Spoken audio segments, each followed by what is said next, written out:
எல்லா புகழும் இறைவனுக்கே. அஸ்ஸலாமு அலைக்கும். ஜோமம்மா சமையல். நாம் இன்றைக்கி ஜோமம்மா சமையலில் என்ன சமைக்க போகிறோன்னு பார்த்தா, நம்ம எறா ஊறுகாய் தாங்க நம்ம பண்ண போகிறோம். அது இந்த நோன்பு நேரத்தில் ப்ரிப்பரேஷன் பண்ணி நம்ம எடுத்து வச்சுக்கிட்டோன்னு சொன்னால் நம்ம வீட்டுக்கும் யூஸ் ஆகும். இல்லை ஹாஸ்டலில் தங்கி படிக்கிற குழந்தைங்களுக்கோ, இல்லை வெளியூரில் தங்கி வேலை செய்கிற ஆண்களுக்கோ, குழந்தைங்களுக்கோ எல்லாத்துக்குமே யூஸ் ஆகுங்க. சகர் நேரத்தில் அவங்க இருக்கிற இடத்துல சகர் நேரத்தில் சரியான உணவு கிடைக்காது. வெறும் ரைஸ் கூட அவங்க ரைஸ் குக்கரில் வச்சுட்டு இந்த மாதிரி ஒரு மீன் ஊறுகாய், எறா ஊறுகாய் செஞ்சு வீட்டில் வச்சுருந்தாங்கன்னு சொன்னால் ஃப்ரிட்ஜில் வைக்கணும்னு அவசியமும் கிடையாது, ஃப்ரிட்ஜ் இருக்கணும்னு அவசியமும் கிடையாது. இதை நம்ம வெளியிலே வச்சு நம்ம 1 மாதம் இல்லை 2 மாதம் இல்லை நம்ம சாப்பிட்லாம். 6 மாதம் அப்படியே இருக்கும், எந்த கெட்டே போகாது. அந்தளவுக்கு நம்ம அது கெட்டு போகாத அளவுக்கு அதை நம்ம ப்ரிப்பரேஷன் பண்ணி தான் நம்ம இந்த ஊறுகாவை நம்ம ரெடி பண்ண போகிறோம். வாங்க அதை எப்படி செய்யலான்னு சொல்லி பார்க்கலாம். முதல்ல இந்த ஊறுகாய்னாலே முதல்ல தரமான பொருள் யூஸ் பண்ணணும். அதில் கொஞ்சம் முன்ன பின்ன நம்ம செஞ்சிட்டாலுமே அது சீக்கிரம் கெட்டு போகிறதுக்கு வாய்ப்பு இருக்குது. ரெண்டாவது ஸ்மெல்லு மாறக்கூடிய வாய்ப்பு இருக்குது. மெயின் அதுக்கு எண்ணெய் மெயின். அதை நம்ம பொரித்து எடுக்கக்கூடிய எண்ணெயும் பாருங்கள், நல்லா தரமான எண்ணெய். நான் பாருங்கள், இதில் மீன் ஊறுகாய், எறா ஊறுகாய் ரெண்டுமே செய்ய போகிறேன். அதுக்கு நான் 5 கிலோ எண்ணெய், 5 கிலோ எண்ணெய் பொரிக்கிறதுக்காண்டி. ஏன்னா மீனும் பொரிக்கணும், எறா பொரிக்கணும். 5 கிலோ எறா, 5 கிலோ மீன் பொரிக்கணும் இல்லையா? அதுக்காண்டி அது பொரிக்கிறதுக்காண்டி நான் 5 கிலோ ஃபார்ச்சூன் எண்ணெய் எடுத்திருக்கேன். கேனு நான் ஒன்றும் ஓப்பனே பண்ணலை. இது ஊறுகாய் நம்ம ரெடி பண்ணதுக்கு அப்புறம் இது அந்த பாட்டிலுக்கு நம்ம எதில் நம்ம ரெடி பண்ணி ஊற்றி வைக்கிறோம், அதுக்கு மேலே நம்ம ஊற்றி வைக்கிறதுக்கு நல்லெண்ணெய் எடுத்துருக்கோம். செக்கெண்ணெய் நல்லெண்ணெய் ஒரு 1/2 கிலோ எண்ணெய் எடுத்துருக்குறோம். நம்ம ஊறுகாய்க்கு எப்போவுமே பொரிக்கிறதுக்கு நல்லெண்ணெயே நம்ம ஊற்றி பொரிக்க முடியாது. அது பொங்கி பொங்கி வரும். ரெண்டாவது ஒரு வாட்டி பொரித்து எடுத்துகிட்டு அடுத்த வாட்டி போட்டோம்னா பொங்கி எண்ணெய் வெளியில் வந்துடும். அதனால் நம்ம அதுக்கு ஒரு கோல்டு வின்னரோ இல்லை ஒரு ஃபார்ச்சூனோ ஒரு சஃபோலாவோ இந்த மாதிரி ஆயில் யூஸ் பண்ணுங்கள். தயவு செஞ்சு பாம் ஆயில் யூஸ் பண்ணிடாதீங்க. அது உடல் நலத்துக்கும் கேடு. அது ஊறுகாவும் டேஸ்ட் இருக்காது, உறைஞ்சி போகிறதுக்கு சான்ஸ் இருக்குது. அந்த மாதிரிலாம் நீங்கள் பாம் ஆயிலெலாம் யூஸ் பண்ணாதீங்க. இந்த மாதிரி தரமான எண்ணெய் யூஸ் பண்ணி நம்ம குழந்தைங்களோட நம்ம வீட்டாளுங்களோட ஆரோக்கியம் ரொம்ப முக்கியம். அதனால நம்ம எவ்வளவோ செலவு பண்ணி இந்த மீன் எறா வாங்கி நம்ம செலவு பண்ணுறோம். அதனால நம்ம செலவு பண்ணக்கூடிய பொருட்களும் நல்லா தரமான பொருளை போட்டு நீங்கள் அந்த ஊறுகாய் நீங்கள் தயார் பண்ணுங்கள். நான் அதுக்கு நல்லெண்ணெய், செக்கெண்ணெய் நல்லெண்ணெயும் சஃபோலா எண்ணெயும் நான் எடுத்துருக்கிறேன். ஃபார்ச்சூன் எடுத்துருக்கிறேன். இது 5 லிட்ரு. ஏன்னா பொரிக்கிறதுக்கு வேணும் இல்லையா? மீனும் பொரிக்கணும், நான் எறாவும் பொரிக்கணும். அதனால் பொரிக்கிறதுக்காண்டி நான் 5 கிலோ எண்ணெய் எடுத்திருக்கேன். எல்லா புகழும் இறைவனுக்கே. அஸ்ஸலாமு அலைக்கும். ஜோமம்மா சமையல். நாம் இன்றைக்கி ஜோமம்மா சமையலில் என்ன சமைக்க போகிறோன்னா, நோன்பு வருது இல்லையாங்க? இப்போ நோன்பு வரும்போது நம்ம வீட்டுக்கும் சரி, இல்லை வெளியூரில் தங்கி வேலை செய்கிற ஆண்களுக்கும் சரி, இல்லை குழந்தைங்களுக்கும் சரி, அவங்களுக்கு சகர் நேரத்தில் ஒரு சாப்பாடு ஒரு சப்போர்ட்டிவான சாப்பாடு கிடைக்காது. ஒரு தயிர், ஒரு சோறு கூட அவங்களுக்கு ஈஸியாக கிடச்சிரும். வீட்டில் ரூமில் கூட ரைஸ் குக்கரில் ரைஸ் வச்சுருவாங்க. ஒரு தயிர் வாங்கிக்கலாம். ஆனால் அதுக்கு தேவையான ஒரு சைடிஷ்ஷு நம்ம சாப்பிட்றதுக்கு ஒரு தேவையான ஒரு சைடிஷ் ஒழுங்காக கிடைக்காது. அது நம்ம ஒரு குழம்பு மாதிரியும் இருக்கும், அது ஒரு ஊறுகாய் மெத்தட்லேயும் இருக்கும். ரொம்ப சூப்பராக, ரொம்ப அருமையாக இருக்கும். நம்ம இது அப்படி தான் செய்ய போகிறோம். வாங்க அது என்ன, அதுக்கு தேவையான பொருள் என்னன்னு பார்த்துக்கலாம்.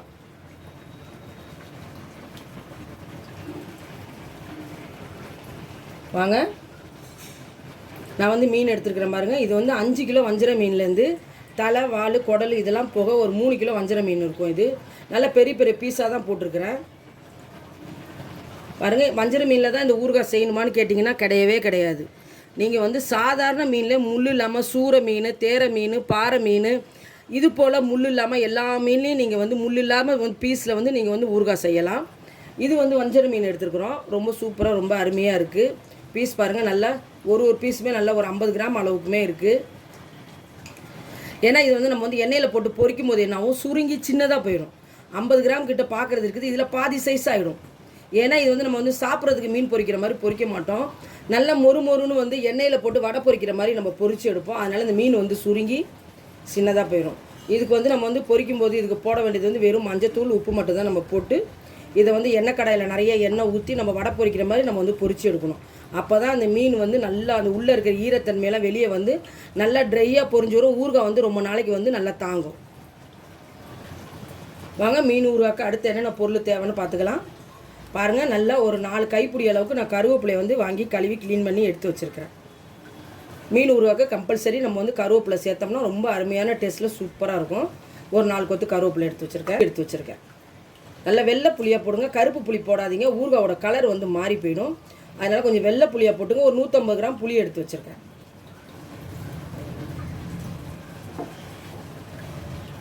அடுத்து மிளகு, கடுகு கடுகு வந்து இதுக்கு 50 கிராம், சோம்பு வந்து 50 கிராம், வெந்தயம் வந்து 50 கிராம் எடுத்து வச்சுருக்கேன். அடுத்து பாருங்கள் எல்ஜி கெட்டி பெருங்காயம். எல்ஜி கெட்டி பெருங்காயம் வந்து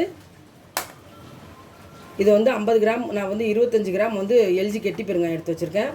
எப்போவுமே ஊறுகாய்க்கு வந்து நீங்கள் வந்து கல்லுப்பு யூஸ் பண்ணுங்கள். கல்லுப்பு எடுத்து வச்சுருக்கிறேன். அடுத்து பாருங்கள் பூண்டு எடுத்து வச்சுருக்கேன். உரிச்ச பூண்டு வந்து இது வந்து 1/2 கிலோ பூண்டு வாங்கி உரித்து இதில் எவ்வளோ பூண்டு இருக்கோ நான் அவ்வளோ வச்சுருக்கேன். இந்த இவ்வளோ பூண்டு எல்லாத்தையுமே ஒரு ஊறுகாய்க்கு நம்ம சேர்க்கணும். அப்போ தான் வந்து ஊறுகாய் வந்து ஒரு டேஸ்ட்டாகவும் மணமாகவும் சீக்கிரம் கெட்டு போகாமே ரொம்ப அருமையாக இருக்கும். அதுக்கடுத்து மிளகாய் பாருங்கள். கலருக்கு வந்து நான் காஷ்மீரி சில்லி மிளகாய் எடுத்து வச்சுருக்கேன். ஏன்னா அதுக்கு கலருக்கு மசாலா ஜாஸ்தி தேவைப்படும் இந்த ஊறுகாய்க்கு.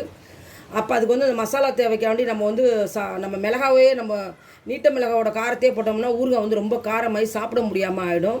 அதில் நான் காஷ்மீரி சில்லி எடுத்து வச்சுருக்கேன். சாதா மிளகாவும் எடுத்து வச்சுருக்கேன். சாதா மிளகாய் வந்து ஒரு 100 கிராமும், காஷ்மீரி சில்லி வந்து ஒரு 150 கிராம், மொத்தம் ஒரு 1/4 கிலோ மிளகா எடுத்து வச்சுருக்கேன். இந்த மிளகா ரெண்டுத்தையுமே நம்ம வந்து மிக்சியில் போட்டு நம்ம வந்து முடிஞ்ச அளவுக்கு எந்த அளவுக்கு நைஸாக அரைக்க முடியுமோ அந்த அளவுக்கு அரைப்போம். கடுகு, வெந்தயம், சோம்பு 3 நம்ம வந்து வறுத்துட்டு தான் அரைக்கணும். வாங்க இது எப்படி இந்த மீன் ஊறுகாய் செய்யலாம்னு சொல்லி நம்ம பார்க்கலாம். வாங்க நம்ம எடுத்து வச்ச மிளகாவை நம்ம வந்து மிக்சியில் போட்டு நம்ம வந்து பாருங்கள் குறப்பாக வந்து நம்ம வந்து அரைச்சி எடுத்துருந்தோம். ஊறுகாய்க்கு வந்து ரொம்ப நைஸாக இருக்கக்கூடாது, குறப்பாக இருந்தால் தான் மிளகாய் வந்து ரொம்ப சூப்பராக இருக்கும். இது வந்து நம்ம காஷ்மீரி சில்லியும் நம்ம வந்து சாதா மிளகாவும் நம்ம போட்டு நம்ம ஒரு 1/4 கிலோ எடுத்து வச்சுருந்தோம்ல, அந்த 1/4 கிலோ மிளகாவும் நம்ம மிக்சியில் போட்டு நம்ம வந்து அரைச்சி எடுத்துகிட்டு வந்துட்டோம். வாங்க நம்ம வந்து கடுகு வெந்தயம்லாம் வறுக்கிறதுக்கு ஒரு பேன் வச்சுட்டோம். அதில் ஒரு 50 கிராம் கடுகு வெந்தயம் சேர்த்துக்கிறேன். ஒரு 50 கிராம் சோம்பு சேர்த்துக்கிறேன். ஒரு 50 கிராம் கடுகு சேர்த்துக்கிறேன்.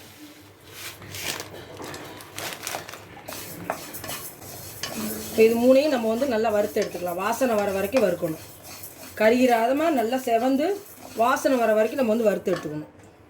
நம்ம வந்து மிக்சியில் வந்து நம்ம மிளகாவை வந்து குறப்பாக அரைச்சி எடுத்துருந்தோம் இல்லையா, அதே மிக்சியில் நம்ம இதையும் போட்டு நம்ம வந்து ட்ரை மிக்சியில் தானே போட முடியும், ஈரம் இல்லாமல். அதையும் நம்ம போட்டு நம்ம அரைச்சி எடுத்துக்கலாம். அந்த மிக்சி கப்லேயே போட்டு ஈரம் இல்லாமல் நம்ம பவுடராக தூள் பண்ணி எடுத்துகிட்டு வந்துக்கலாம். நல்லா வாசனை வரணும். வெந்தயம், சோம்பு, கடுகு 3மே நல்லா வாசனை வரணும். தனித்தனியாக வறுக்கணும்னு ஒன்றும் அவசியம் கிடையாதுங்க. 3ஐயும் ஒன்றாவே போட்டு வறுக்கலாம். நல்லா படப்படன்னு பொரிஞ்சு வெடிக்குது. போதும். இதுக்கு மேலே செவந்தால் வந்து கசந்துரும். நான் அடுப்பு ஆஃப் பண்ணிக்கிறேன். நம்ம இது கொஞ்சம் ஆறினோடனே நம்ம மிக்சி கப்பில் போட்டு நம்ம நல்லா தூள் பண்ணிட்டு வந்துடலாம். நான் அடுப்பு ஆஃப் பண்ணிட்டேன். ஏன்னா நல்லா செவந்து நல்லா வாசனை வந்துருச்சு. கருகெல்லாம் இல்லை பாருங்கள், ரொம்ப சூப்பராக ரொம்ப நல்லா கரெக்டான பதமாக இருக்குது. இப்போ இதை நம்ம மிக்சியில் போட்டு நம்ம தூள் பண்ணி எடுத்துகிட்டு வந்தாங்க. வாங்க அடுத்ததான் நம்ம வந்து புளி எடுத்து வச்சுருக்கோம். ஒரு 100 கிராம் புளி எடுத்து வச்சுருக்கோம். அது வெள்ளை புளி எடுத்து வச்சுருக்கோம். அந்த புளியில் நம்ம வந்து வினிகர் ஊற்றி ஊற வச்சிடலாம். பாருங்கள், நம்ம ஒரு கப் அளவுக்கு வினிகர் வந்து ஊற்றி இந்த புளியை ஊற வச்சிடலாம். நம்ம வந்து இந்த வினிகரை வந்து புளியில் ஊற்றிருக்கோம் இல்லையா, அப்படியே ஊறட்டும். நம்ம மிக்சி கப்பில் போட்டு நம்ம வந்து நைஸாக அரைச்சி எடுத்துகிட்டு வரணும். நம்ம வந்து மீன் ஊறுகாய்க்கு தேவையான வினிகரை தான் நம்ம இது புளியில் போட்டிருக்கோம். ஏன்னா தண்ணி எதுலேயுமே சேரக்கூடாது ஊறுகாயில். அதனால தான் நம்ம வினிகரில் ஊற வச்சுருக்கோம். வாங்க நம்ம வறுத்து பவுட்ரு பண்ண வெந்தயம், சோம்பு, கடுகு 3ஐயுமே நம்ம தூள் பண்ணி நம்ம எடுத்துகிட்டு வந்துட்டோம். வாங்க அடுத்து நம்ம வந்து வினிகரில் ஊற வச்ச புளியை வந்து நம்ம வந்து நைஸ் பேஸ்ட்டாக அரைச்சி எடுத்துகிட்டு வந்துடலாம்.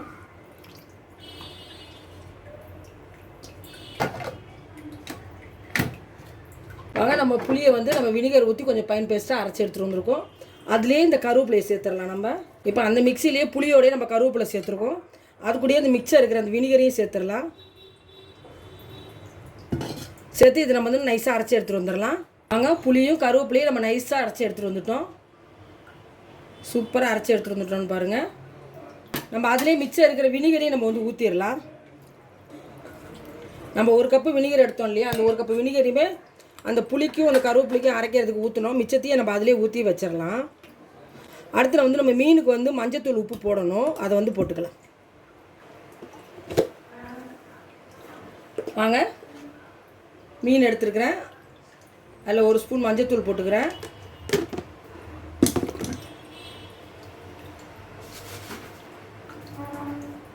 அடுத்தது கொஞ்சமாக கல் உப்பு சேர்த்துக்கலாம்.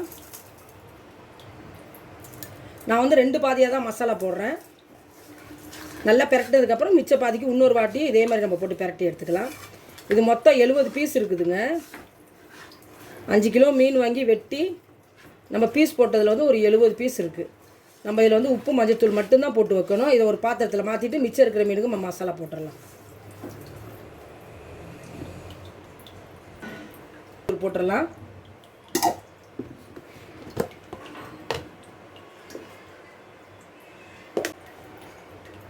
அடுத்து கல் உப்பு. அதனால் உப்பு வந்து கரெக்டாக பார்த்து போடுங்க. அவ்வளோதான். நம்ம உப்பு மஞ்சத்தூள் போட்டு பிரட்டி வச்சுட்டோம். அடுத்து நம்ம மீனை பொரித்து எடுத்துக்கலாம். வாங்க நம்ம மீன் பொரிக்கிறதுக்கு நம்ம வந்து எண்ணெய் சேர்த்துக்கலாம்.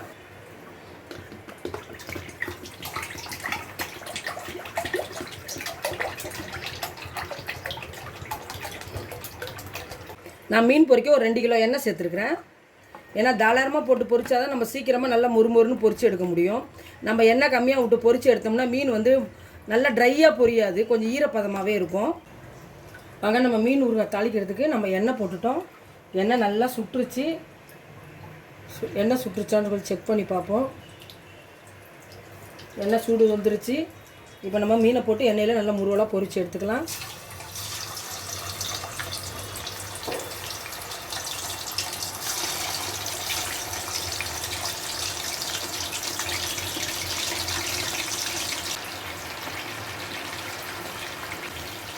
நல்லா மொறுமொறுன்னு வெந்து வரட்டும். கொஞ்சம் கொஞ்சமாக போட்டால் தான் நல்லா ஃப்ரீயாக இருந்து நல்லா அந்த மீனுக்குள்ளே இருக்கிற ஈரத்தன்மைலாம் போய் நல்லா முருவலாக வெந்து வரும். நல்லா எண்ணெயில் ஃப்ரீயாக வேக விடணும். ரொம்ப டைட்டாக போடக்கூடாது. நல்லா ஃப்ரீயாக வெந்தால் தான் நல்லா மொறுமொறுன்னு வேகும். அந்த ஈரத்தன்மையெல்லாம் போய்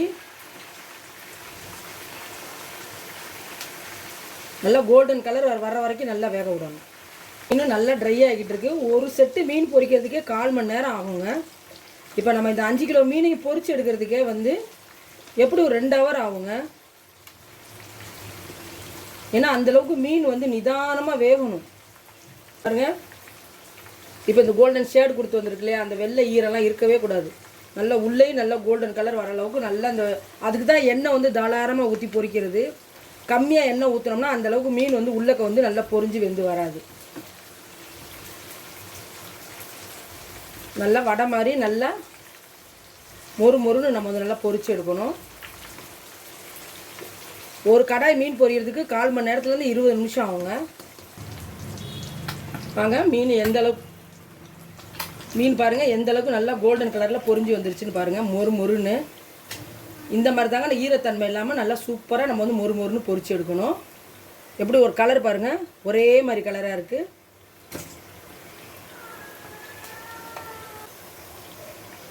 சுத்தமாக ஈரத்தன்மையே இல்லாமல் நல்லா அழகாக பொரிஞ்சிடுச்சு மீன். நம்ம ஊறுகாய்க்கு மீன் செஞ்சாலும் சரி, எறா செஞ்சாலும் சரி, இந்த மாதிரி தான் நம்ம வந்து பதமாக பொரிச்சு எடுக்கணும். ஆனால் ஒரு ஈடு பொரிச்சு எடுக்கிறதுக்கே ஒரு 15லேருந்து 20 நிமிஷம் உங்கள் அடுப்போட சூடு எண்ணெயோட சூடை பொறுத்து தான்.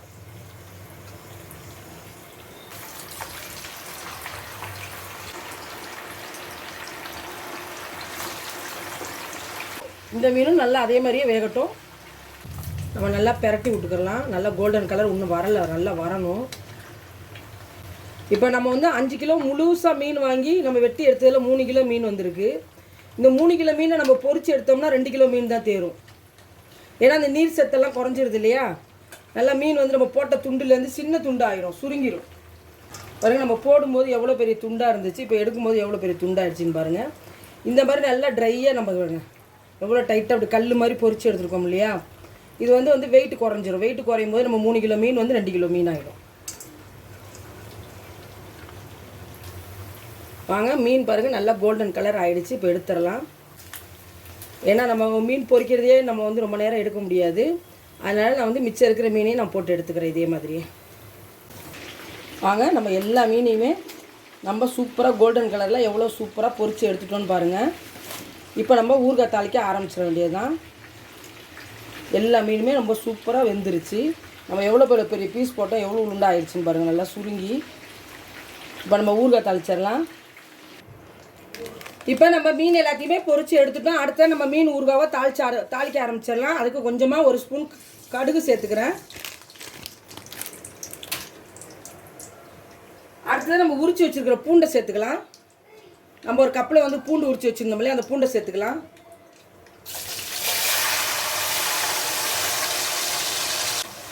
அப்போ தான் வந்து ஊறுகாய் வந்து நல்லாயிருக்கும். பூண்டு வந்து எண்ணெயிலே நல்லா வதங்கி வரட்டும்.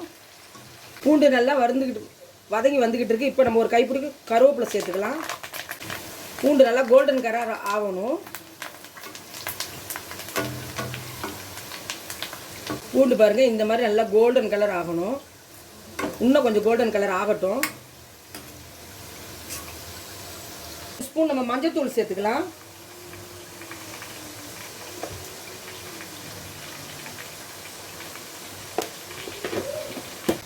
அடுத்து நம்ம புளியும் கருவேப்பிலையும் அரைச்சி வச்சுருக்கோம் இல்லையா, அதையும் நம்ம சேர்த்துக்கலாம். நல்லா வினிகர் ஊற்றி தான் நம்ம வந்து அரைச்சி வச்சுருக்கோம் புளியும் கருவேப்பிலையும். இன்னும் சேர்ந்து வரணும் எண்ணெயில். அந்த புளியும் கருவேப்பிலையும் எண்ணெயில் நல்லா வதங்கணும். வெந்தயம் சோம்பு கடுகு சேர்த்துக்கலாம். நம்ம ஒரு 50 கிராம் தூள் பண்ணி வச்சுருந்தோம் இல்லையா, அது 50 கிராமையும் அப்படியே சேர்த்துட்டேன். 50 கடுகு, 50 சோம்பு, 50 வெந்தயம் வறுத்துட்டு தூள் பண்ணி வச்சுருந்தால அதை அப்படியே சேர்த்தாச்சு.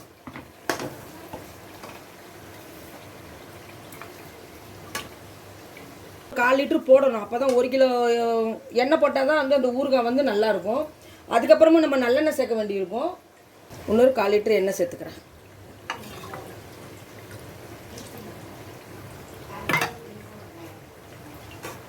இந்த மீன் ஊறுகாய்க்கு தேவையான உப்பு சேர்த்துக்கலாம்.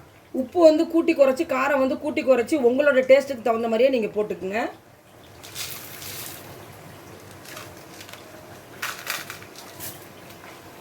நம்ம தூள் பண்ணி வச்சுருக்கிற மிளகாய் நம்ம வந்து 1/4 கிலோ அளவுக்கு நம்ம தூள் பண்ணி வச்சுருக்கோம். நம்ம காரத்துக்கு ஏற்ப நம்ம போட்டுக்கலாம்.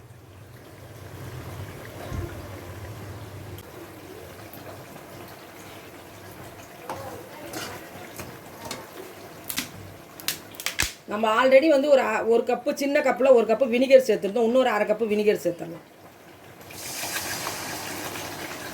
வாங்க, நல்லா மசாலா நல்லா கிரேவி பாருங்கள் எவ்வளோ சூப்பராக கிரேவி வந்துருச்சுன்னு பாருங்கள். எந்த அளவுக்கு ஒரு அருமையான கிரேவி வந்துருச்சு பாருங்கள். இப்போ நம்ம வந்து பொரிச்சு வச்சுருக்கிற மீனை வந்து நம்ம சேர்த்துக்கலாம்.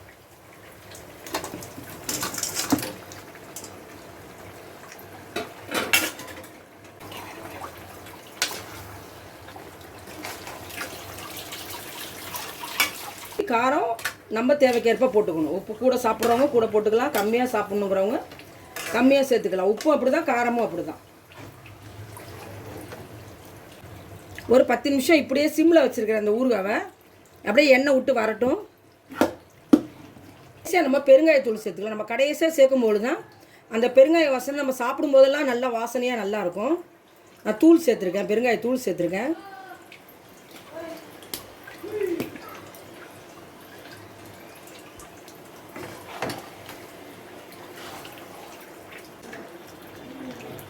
நீங்கள் பாட்டிலில் அடைச்சி வீட்டில் வச்சுக்கிட்டாலும் சரி, இல்லை யாருக்கும் கொடுத்து விட்டாலும் சரி, நம்ம ஊறுகாய்க்கு மேலே 1 இன்ச்சு எண்ணெய் மிதக்கணும். அப்படி தான் வைக்கணும். அப்போ தான் வந்து ஊறுகாய் வந்து கெட்டு போகாது.